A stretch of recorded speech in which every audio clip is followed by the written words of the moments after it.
বিসমিল্লাহির রহমানির রহিম। প্রিয় সহকর্মীবৃন্দ, আসসালামু আলাইকুম। আজ দীর্ঘ 6 বৎসর পর আপনারা আবার একসাথে ফ্যাসিস্ট মুক্ত বাংলাদেশে একত্রিত হতে পেরেছেন।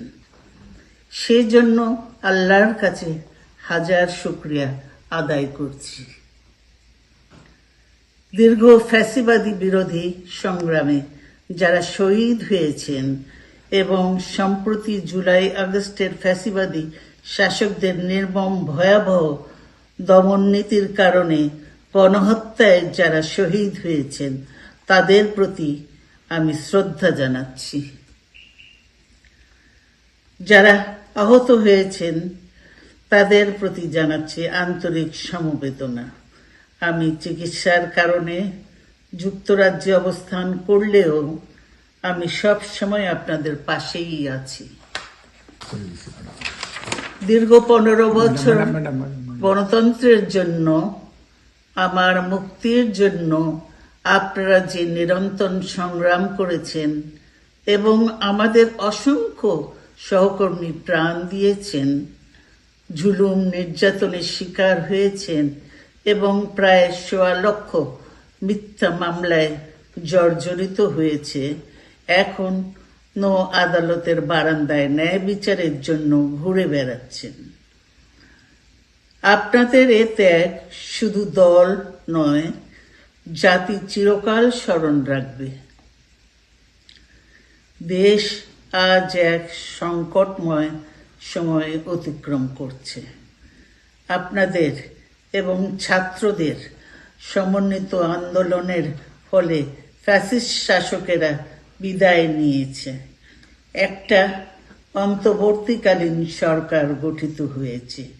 তাদের কাছে জনগণের প্রত্যাশা, রাষ্ট্র মেরামতের ন্যূনতম সংস্কার দ্রুত সম্পন্ন করে গণতান্ত্রিক ব্যবস্থায় ফিরে যাওয়ার জন্য সকলের কাছে গ্রহণযোগ্য একটি নির্বাচন অনুষ্ঠান সম্পন্ন করা।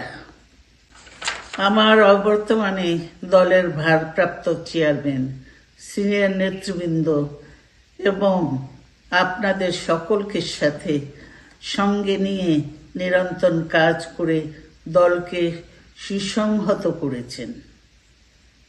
আমি আপনাদের ধন্যবাদ জানাচ্ছি।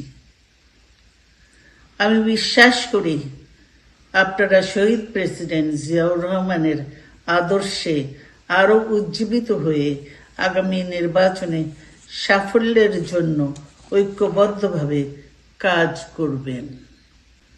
এমন কোনো কাজ করবেন না যাতে আপনাদের এতদিনকার সংগ্রাম, আত্মত্যাগ বিফলে যায়। আমাদের সব সময় শহীদ প্রেসিডেন্ট জিয়াউর রহমানের সেই উক্তি মনে রাখা দরকার, ব্যক্তির চেয়ে দল বড়, দলের চেয়ে দেশ। বাংলাদেশের সর্বস্তরের মানুষ, বিশেষ করে তরুণ সমাজ আজ এক ইতিবাচক গণতান্ত্রিক পরিবর্তনের জন্য উন্মুখ হয়ে আছে। ক্ষুদ্র ক্ষুদ্র সংকীর্ণতা ভুলে দেশ ও জাতির বৃহত্তর স্বার্থে আমাদের কাজ করতে হবে। এখনো ফ্যাসিস্টদের দোসররা এবং বাংলাদেশের শত্রুরা গণ অভ্যুত্থানের মাধ্যমে প্রাপ্ত অর্জনকে নস্যাৎ করার জন্য গভীর চক্রান্তে লিপ্ত রয়েছে।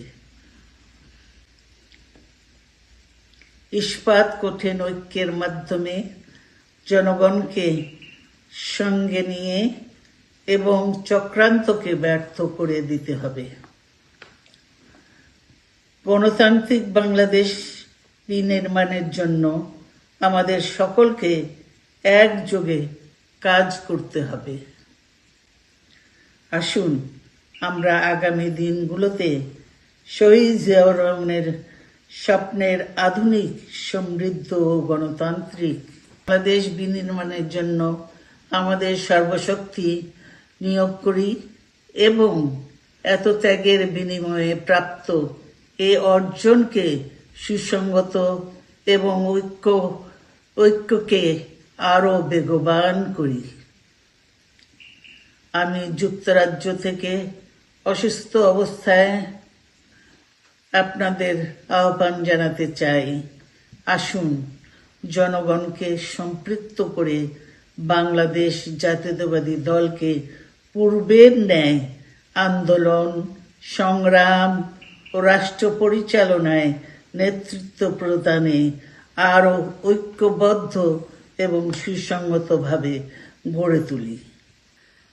আপনাদের মাধ্যমে ছাত্র, যুবক সহ দেশবাসীর কাছে আহ্বান রাখতে চাই, আসুন প্রতিহিংসা, প্রতিশোধ নয়, পারস্পরিক ভালোবাসা ও ভ্রাতৃত্বের মাধ্যমে আমরা সকলে মিলে আমাদের প্রিয় মাতৃভূমিকে, বাংলাদেশকে সত্যিকার অর্থেই একটি বাসযোগ্য, উন্নত ও গণতান্ত্রিক রাষ্ট্রে পরিণত করি।